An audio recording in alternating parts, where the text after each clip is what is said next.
The U.S. bombed Iran's supreme leader. Oil spiked 20%, and one of America's biggest private lenders locked their investors out of their own money. February did not disappoint. Welcome to Read Between the Lines. I'm Trevor, Galon, Chief Investment Officer at Matco Financial. Now, looking first at global equity markets, performance continues to broaden beyond the United States. Brazil sits in pole position, up 21%. Australia is up 15%. Japan and emerging markets are up 14%, while Canada and Europe are up a respectable 8% and 7%. Meanwhile, the U.S. market, which led the way through 2023 and 24, is up less than 1% this year. This continued shift in leadership reflects more attractive valuations abroad, with capital flowing away from the U.S. toward cheaper markets globally. The most significant late-month headline was the escalation of the U.S.-Iran conflict.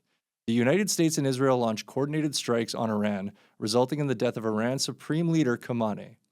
Iran retaliated with missile and drone attacks, expanding tensions across the region and creating instability around the Strait of Hormuz, a critical choke point that carries roughly 20% of global seaborne oil and liquefied natural gas flows. Shipping activity fell sharply as vessels avoided passing the strait. In response, WTI spiked, trading around $77 per barrel, and Brent crude $83, just shy of 20% higher than before the attacks. Energy and defense stocks benefited, while longer-term interest rates move higher. Geopolitical stress often leads to a flight to safety. Rising energy prices increase inflation expectations, and longer-term yields tend to track inflation. Now, looking ahead, uncertainty remains elevated.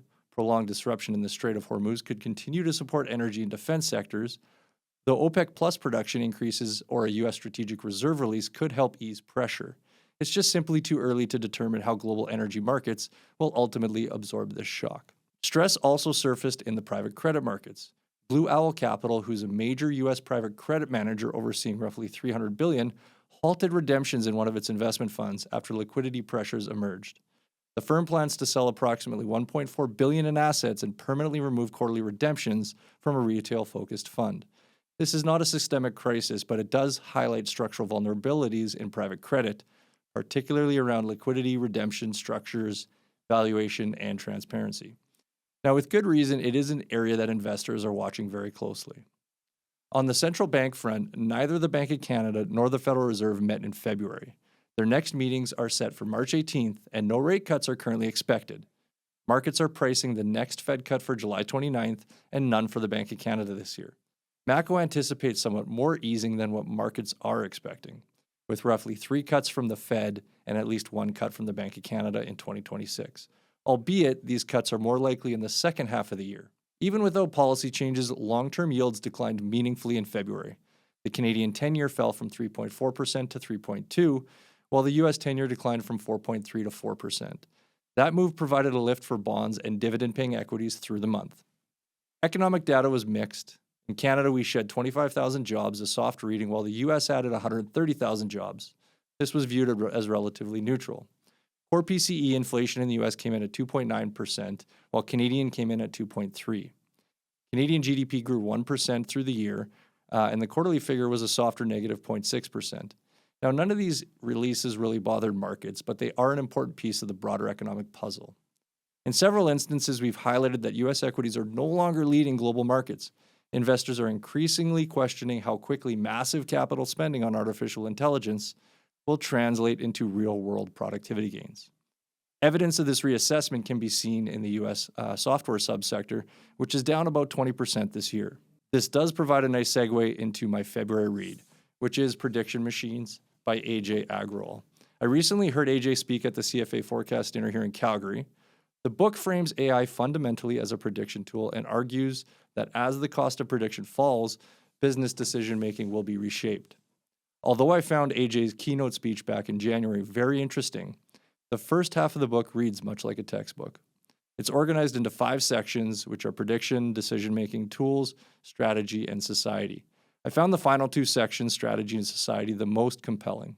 They outline how AI will transform our world and industries in years ahead. The key takeaway? AI may displace certain tasks, but it's more likely to redefine human roles and jobs rather than eliminate them outright. For business leaders, assessing AI's impact is definitely worth a read. For a broader audience, it might be a pass. Overall, a 6.5 out of 10. Now, I've already picked up my next month's book, which focuses on ways to think about wealth spending and wealth compounding. More specifically, it provides frameworks for spending and building your assets at different stages of wealth. I suspect it will resonate strongly as there is something in it for everyone. Now, with all the cross currents that surfaced for markets in February, how did Matco position our portfolios? Importantly, we did not react emotionally. We leaned into the themes that we entered into 2026 with. Across equity strategies, we added to infrastructure, energy, base, and precious metals exposures, areas that are supported by durable demand, supply constraints, and attractive entry points. On the income side, we added corporate bonds in the 9-year segment of the yield curve, where we see the best value.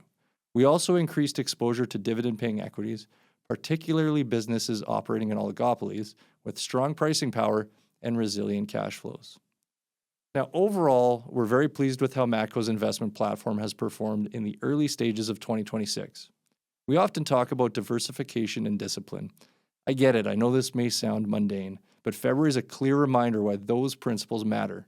Market leadership shifts, geopolitical risks emerge, capital flows change direction. These concepts aren't theoretical. They're embedded consistently in the 5 core investment strategies that we manage here at Matco.